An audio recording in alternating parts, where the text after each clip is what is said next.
Praise the lord. అందరికీ వందనాలు తెలియజేస్తున్నాను. ఈరోజు దేవుడు ఇచ్చినటువంటి వాగ్దానం 1 యోహాను రాసిన పత్రిక 4వ అధ్యాయం 4వ వచనంలో వ్రాయబడినట్టుగా, మీలో ఉన్నవాడు లోకంలో ఉన్నవాని కంటే గొప్పవాడు. నిజమే, మీలో అంటూ ఒకడున్నాడన్న సంగతి మనం ముందుగా గ్రహించాలి కదా. మనలో ఉన్నవాడు దేవుడు. నీ దేహము దేవుని ఆలయము అని మీరు ఎరుగరా అని దేవుడు అంటున్నాడు కదా. మన దేహం అంట దేవునికి ఆలయముగా ఉందంట. ఆయన మనం కోరుకున్న ప్రతి ఒక్కరిలోనికి ఆయన వచ్చి నివసిస్తాడనమాట. మనం పరిశుద్ధంగా ఉండి ఆయనను పిలుచుకున్నప్పుడు పరిగెత్తుకుని వచ్చి నీతో సహవాసం చేసే దేవుడు ఆయన. మరి అటువంటి దేవుడు నీలో ఉన్నప్పుడు ఎదుటిగా ఉన్న సాతానుకు నువ్వు భయపడాల్సిన అవసరం లేదు. ఎందుకంటే నీలో ఉన్నవాడే గొప్పవాడు నీ ఎదుటి ఉన్నవాడి కంటే అని దేవుడు స్పష్టంగా తెలియజేస్తున్నాడు అనమాట.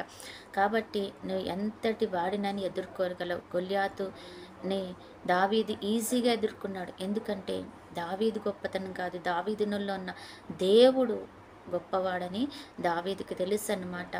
దావీదుకు 3 రెట్లు ఎక్కువగా ఉంటాడు గొల్యాతు.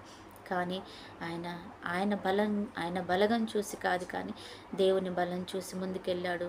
దేవుడే సహాయం చేశాడు. ఈరోజు మన విషయంలో కూడా ఆయన అంటున్నాడు, నీలో ఉన్నవాడు గొప్పవాడు, నా కుమార్తె, నా కుమారుడా, నువ్వు దాన్ని నమ్మినట్లయితే, ప్రభా నాలో నువ్వు ఉన్నావు, నువ్వు ముందు సహాయం చేయి, నువ్వు ముందుకెళ్ళి యుద్ధం చేయి, నువ్వు ముందుకెళ్ళి వారితో మాట్లాడు, నువ్వు ముందుకెళ్ళి నాకు మార్గం చూపించి అన్నట్లయితే ఆయన వచ్చి మన విషయంలో కలుగ చేసుకుని ఆయనే మార్గం చూపిస్తాడనమాట.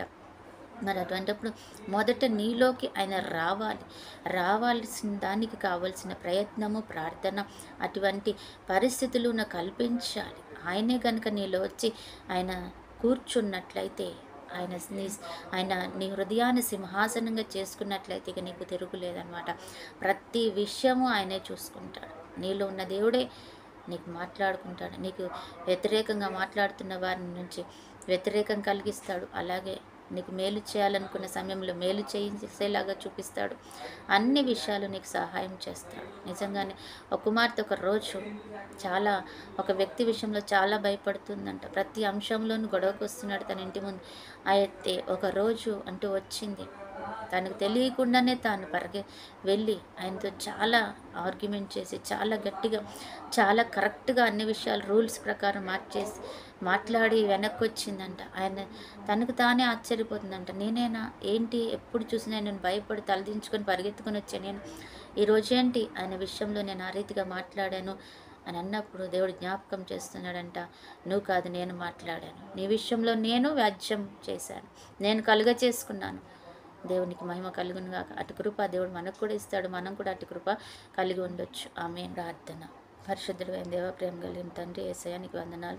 ఈరోజు నువ్వు చేసిన జ్ఞాపకాన్ని బట్టి వందనాలు. నిజంగానే తండ్రి, ఈ కృపను బట్టి వందనాలు చెల్లిస్తున్నాం తండ్రి. మంచి వాగ్దానం మాతో చేసా ప్రభా. నీలో నేనున్నాను, నేను గొప్పవాడిని, నీకు ముందుగా వెళ్చు, నేను మార్గం సరళం చేస్తాను అంటున్నావు తండ్రి. చేసిన ఆ యొక్క సరళాన్ని బట్టి కూడా కృతజ్ఞతలు చెల్లిస్తున్నాం తండ్రి. నీకు వందనాలు. ఎంతమంది బిడ్డలైతే ఈ రీతిగా తండ్రి ప్రవేశయ్య మాకెవరున్నారు, ఎవరు సహాయం చేస్తారు అనుకుంటున్నారు, కానీ ఈ దేవుడని యెహోవా నీకు ముందుగా నడుస్తున్నాడని చెప్పి జ్ఞాపకం చేసుకుంటున్నందుకే కృతజ్ఞతలు చెల్లిస్తూ నడిపించండి ప్రభు యేసయ్య.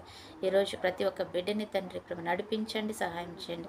బర్త్డే, మ్యారేజ్ డే జరుపుకుంటున్న వారు జ్ఞాపకం చేసుకుని అదే రీతిగా తండ్రి ఈరోజు ఎంతమంది బిడ్డలైతే ప్రభా అయా తండ్రి నేను వెతుకుతున్నారు, ఆరోగ్యమా అనారోగ్యం పరిస్థితుల్లో తండ్రి కృంగిపోతున్నారు, కుటుంబ కలహాల తండ్రి అయా ఎటువంటి పరిస్థితుల్లో ఉన్నా, ఆర్థికంగా అయా తండ్రి ప్రభాస్ అనారోగ్యకరంగా తండ్రి ఉన్నారేమో ప్రభాస్, దీర్ఘాయుష్ అడుగుతున్నారేమో ప్రభా, సహాయం చేయం. వారందరి విషయాలు మీరు జోక్యం చేసుకొని యుద్ధం మీరు చేసి అద్భుతం చేసి మహిమ గంత పొందుకోమని యేసు నామములో ప్రార్థిస్తున్నాం తండ్రి. ఆమేన్.